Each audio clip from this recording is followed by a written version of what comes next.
What would you do if your team, after winning the championship, decided not to settle and risked everything with a radically new car? Today we're going to discover why McLaren is unstoppable in 2025, and how they're changing the game forever in Formula One. To understand how McLaren has dominated the start of the 2025 Formula One season, we first have to go back to the end of 2024. The Woking team had not only achieved the seemingly impossible, snatching the constructors' title from a Red Bull in free fall, but they did so by showing a resilience and strategic intelligence not seen since their golden years in the late 1990s. After being crowned champions, any other team would have opted for the safe route, slightly evolving their championship-winning car, the MCL39, by fine-tuning small details. But McLaren, led by Andrea Stella, decided to do something that seemed crazy: risk it all. Rather than protecting its advantage, McLaren chose to radically transform itself. This wasn't a simple cosmetic tweak or incremental improvement, but a complete reinvention under the name MCL39. This car wasn't just going to continue the work of the MCL38, it was going to surpass it in every possible area: aerodynamics, balance, hybrid system efficiency, tire degradation behavior, and stability in changing conditions. It was a painstaking piece-by-piece redesign that left no area unchecked. The MCL39 debuted quietly at Silverstone, during a secret shakedown that mixed celebration and nervousness. Using a carefully designed camouflage livery to hide critical details, McLaren allowed its drivers Lando Norris and Oscar Piastri to complete the first few kilometers without overtly displaying the magnitude of the innovations implemented. This wasn't simply about impressing fans or generating headlines. McLaren wanted to understand from the outset how far they had pushed the boundaries. Both Andrea Stella and the key engineers acknowledged they were operating in uncharted territory, aware that any structural or aerodynamic failure could ruin their year before it even began. Initial results were encouraging but not definitive. During the first preseason tests in Bahrain, McLaren opted for a low-key strategy. They didn't go for eye-catching times, nor did they run soft compounds to impress on the timesheets. Instead, they focused obsessively on long runs, race simulations, validating tire thermal management, and fine-tuning their machine's balance in representative conditions. It was a clear sign. McLaren not only trusted their creation, they knew they had something truly special on their hands.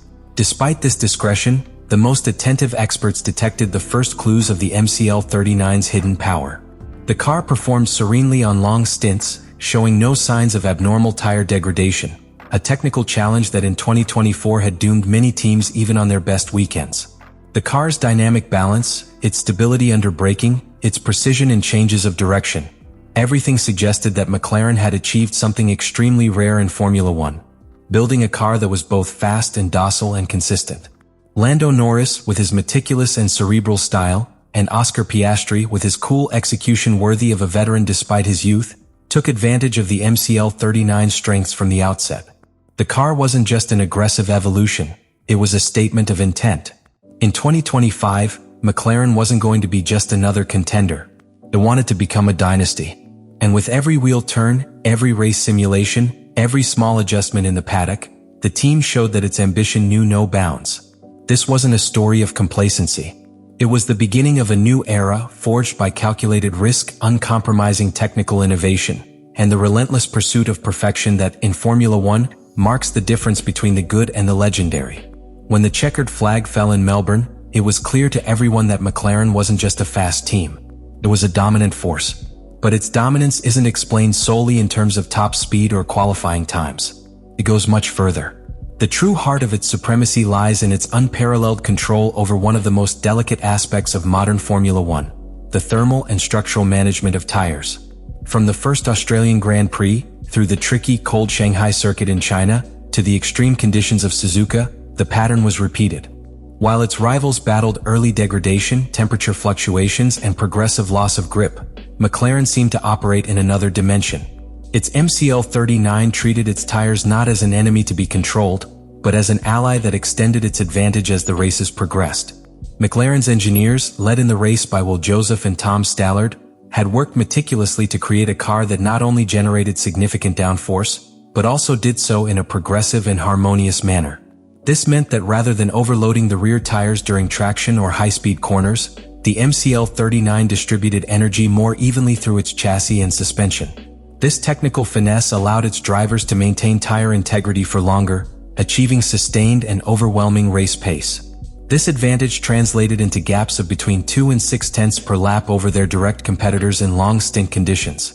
And unlike in previous years, McLaren could now choose between being aggressive in the opening laps or managing their pace, waiting for the right moment to attack, depending on the strategic conditions of the race. The tactical flexibility this gave them was devastating for their opponents. On circuits like Australia, where the uneven surface and natural wear of the asphalt are natural enemies of tires, McLaren stood out as the only team that didn't suffer a performance collapse in the second half of the race. Even Red Bull, with all its recent heritage of dominance, found itself unable to match the consistency of the MCL39 in that environment. The technical challenge was even greater in China, where Pirelli had brought harder compounds and the low asphalt temperature made it difficult to activate the tire's optimal operating window. While most drivers struggled to generate temperature and maintain grip, Lando Norris and Oscar Piastri seemed to navigate the ice with the confidence of world champions. The transition between intermediate wet tires and slicks in Melbourne, another critical point where mistakes were easy, was also executed with surgical precision, exposing teams like Ferrari and Mercedes, which, despite their experience, made obvious strategic errors. The result of this combination of technical virtues wasn't just dominance in the final times. It was a sense of inevitability. Every time Norris or Piastri appeared on track, there was an unspoken perception that no one could touch them in the long run. No matter the type of circuit, the weather, or the strategic complications, the MCL39 had an answer for everything. Even in unforeseen situations such as accidents involving other drivers or interruptions due to red flags, McLaren maintained its composure. Their quick adaptation to new race configurations, their ability to revive their tires during restarts or after safety cars, and their intelligence in navigating through heavy traffic without damaging the car or the tires, demonstrated a maturity that other teams, even the most successful, could not replicate. And it's not just a matter of the machines. The synergy between the car and the drivers was perfected down to the smallest detail. Lando Norris, with his driving style based on precision and energy conservation, maximized the advantages of the MCL39 without overexerting it. Oscar Piastri, combining his aggressive yet intelligent style, perfectly complemented the team's overall strategy, generating a double threat to any rival trying to beat McLaren in the race. What we are seeing is not just technical superiority. It is a relentless execution of every little detail that, combined, makes McLaren the most feared entity in Formula One today. A machine, human and mechanical, perfectly tuned to exploit every weakness in the rest of the field. Although McLaren appears to have reached the technical pinnacle of Formula One in 2025, its true test won't just be maintaining pace on the track. The real battle is just beginning, and it will be fought on multiple fronts, some far more subtle and dangerous than simply fighting the clock. One of the most immediate threats comes from the unexpected resurgence of Mercedes. George Russell has found a stability that eluded him in previous years. His maturity, combined with the freshness and natural talent of youngster Kimi Antonelli, has given Mercedes a renewed platform on which to build its offensive. Although the W15 doesn't always match the MCL39 in outright pace, its performance in cold conditions and on high downforce tracks represents a real danger for McLaren. Toto Wolff, aware that he can't afford another transitional season, has established a culture of constant pressure, where McLaren's every mistake will be pursued and amplified. Red Bull, meanwhile, poses a different threat. Wounded by a season of disastrous starts, forced driver changes, and internal conflicts, the Milton Keynes team is operating from desperation, a dangerous condition for its rivals. Max Verstappen, although frustrated with the RB21's inconsistency and the team's internal management, remains a competitive beast. Their recent victory in Japan showed that, given the slightest bit of favorable conditions, they can still extract astonishing performance from an imperfect car. Furthermore, the replacement of Liam Lawson with Yuki Tsunoda, although controversial and fraught with internal tensions, sends a clear message. Red Bull will not tolerate weakness and is willing to sacrifice whatever is necessary to stay in the fight. But the real threat doesn't just come from outside. The history of Formula One teaches us that when a team dominates too much, the most dangerous problems often arise from within. McLaren has so far managed to keep internal tensions at bay, but the simmering rivalry between Lando Norris and Oscar Piastri is a volcano that could erupt at any moment. Both are ambitious. Both know that the car beneath their feet is capable of challenging for the World Championship. And in a sport where opportunities to win the championship are rare, it's not difficult to imagine a situation where cooperation transforms into open competition. The team orders that were followed with discipline in Melbourne and China could become points of fracture as the season progresses. Every perceived bit of favoritism, every questionable pit strategy, every on-track maneuver pushed to the limit could fuel a dangerous narrative of favoritism or unfairness. Managing this duo's emotions will perhaps be the greatest challenge for Andrea Stella and his technical staff. Beyond sporting and personal threats, McLaren must also navigate the complex political arena of Formula One. Technical dominance is often met by rivals not only with innovation, but also with regulatory protests, lobbying, and public statement wars. It wouldn't be surprising to see teams like Ferrari, Mercedes, or even Red Bull push for regulation changes, wing flex reviews, or more aggressive inspections for irregularities in the MCL39. In modern Formula One, winning on the track is only half the battle. Winning in the halls of the FIA is just as critical. Media burnout will also play a role. As McLaren's dominance continues, the media spotlight will become more intense, searching for any sign of weakness, any latent conflict they can exploit. Public pressure, invisible but constant, will begin to weigh on drivers and managers alike. In this environment, maintaining calm, focus, and team spirit will become a challenge of psychological endurance as demanding as any rainy day race or final stint on tires at their limit.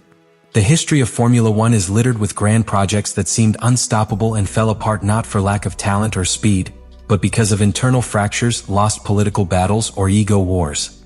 McLaren has built a machine of near-perfect precision, but now it must prove it can also build something even more difficult. A team capable of carrying the weight of success. In 2025, it's not just about being fast. It's about being invulnerable. And that, perhaps, will be the toughest battle McLaren faces in its attempt to build a true dynasty. When the 2025 season began, McLaren didn't just want to win. It wanted to redefine what it means to dominate in modern Formula One. And it has done so, not through simple speed superiority on the track, but through a deep and meticulous understanding of every variable that governs success in this sport.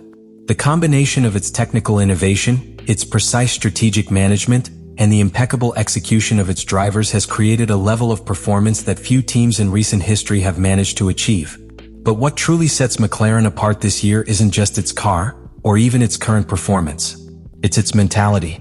They've understood something that very few teams fully grasp. In Formula One, dominance is ephemeral if it isn't cultivated day after day, race after race, decision after decision. Every detail matters. Every second of advantage is hard-earned, and every mistake, no matter how small, can cost not just races, but entire seasons of work. McLaren has reached a point where its greatest enemy is no longer Red Bull, Ferrari, or Mercedes. Its greatest enemy is the very standard of perfection they have set. The pressure to maintain the current level will be immense. Every Grand Prix will be a new assessment. Every adjustment, every pit stop, every maneuver by its drivers will be scrutinized by their rivals, the press, and their own fans. What we've seen in the first few races is just the beginning of a much more challenging journey. Because reaching the top is difficult, but staying there is infinitely harder.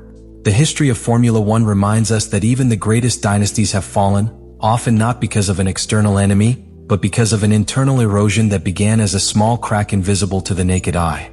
The question hanging in the air now is not whether McLaren is the best team in 2025. They are already proving that with their actions on the track. The real question is whether they will have the mental strength, internal unity, and adaptability necessary to withstand the constant siege that will inevitably come. The championship is long. The pressure will increase. The strategic, political, and media attacks will only intensify. McLaren has built a masterpiece in the MCL39. Its engineers have designed a machine worthy of legends. Its drivers, Norris and Piastri, are driving at a level that borders on perfection. But Formula One is a cruel sport, where memories are short and only the champions at the end of the season are remembered. Today, McLaren is writing its history. The question is, will it be a story of sustained conquest that will be studied for generations? Or will it be yet another warning about the dangers of premature success? Time will tell us the answer.